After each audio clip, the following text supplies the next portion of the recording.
સાથે એસઆઈઆર અંતર્ગત રાજ્યભરમાં ગણતરીની 98.19% કામગીરી સંપન્ન થઈ છે। 47 વિધાનસભા બેઠકો પર ગણતરીની 100% કામગીરી પૂર્ણ થઈ છે। આ ઝુંબેશમાં ગણતરીનો તબક્કો 11મી ડિસેમ્બર સુધી ચાલશે। 5 કરોડથી વધુની મતદારોની ગણતરીનું ફોર્મનું વિતરણ કરવામાં આવ્યું છે। હાલમાં ગણતરીનો તબક્કો ચાલી રહ્યો છે ત્યારે રાજ્યભરની 182 વિધાનસભા બેઠકોમાંથી 47 વિધાનસભા બેઠકો પર ગણતરીની 100% કામગીરી સંપન્ન થઈ ગઈ છે, જ્યારે 80 બેઠકો પર 99%થી વધુ કામગીરી થઈ ચૂકી છે। આ સાથે રાજ્યભરમાં ગણતરીની 98.19% કામગીરી સંપન્ન થઈ ચૂકી છે।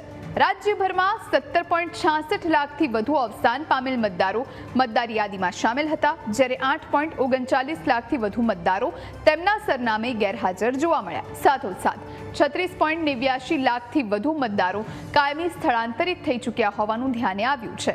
તદુપરાંત 3.53 લાખથી વધુ મતદારો રિપીટેડ હોવાનું પણ સામે આવ્યું છે।